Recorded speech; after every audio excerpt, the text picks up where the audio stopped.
నంద్యాల జిల్లా ప్రముఖ పుణ్యక్షేత్రమైన శ్రీశైలంలో ఈరోజు దేవస్థానం అధికారులతో ఏవో శ్రీనివాసరావు సమీక్ష సమావేశం నిర్వహించారు. ఏవో శ్రీనివాసరావు మాట్లాడుతూ అన్ని విభాగాల అధికారులు పరస్పరం సమన్వయంతో విధులు నిర్వహించాలన్నారు. భక్తుల సౌకర్యాల పట్ల సిబ్బంది అందరూ కూడా ఎప్పటికప్పుడు ప్రత్యేక శ్రద్ధ కనబరచాలన్నారు. అన్నప్రసాద వితరణలో వంటకాలన్నీ రుచికరంగా ఉండే విధంగా అన్నప్రసాద సిబ్బంది తగు జాగ్రత్తలు తీసుకోవాలన్నారు. అన్నప్రసాద వితరణలో ప్రతి వంటకం కూడా ప్రతి భక్తుడికి అందే విధంగా సంబంధించిన అధికారులు పర్యవేక్షణ చేయాలన్నారు. క్యూ కాంప్లెక్స్ లో నిరంతరం భక్తులకు మంచినీరు, బిస్కెట్లు, అల్పాహారం అందిస్తుండాలన్నారు.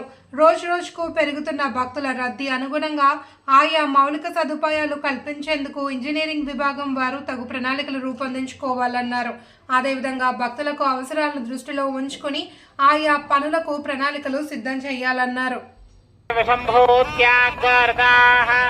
అన్యదేవాహుత్సం భవాదన్యదాహురసం నాందే నష్టస్వేదిచక్షరే సంభూతయజ్ఞసహాదామస్నుతే హిరణ్మయేన పాత్రేణ సత్యస్యాపేహి తన్ముఖం తత్వంబో షన్నపావరేణ సత్యధరే మాయ దృష్టయే కశ్యోకాయే కత్వమానుపశ్యాతః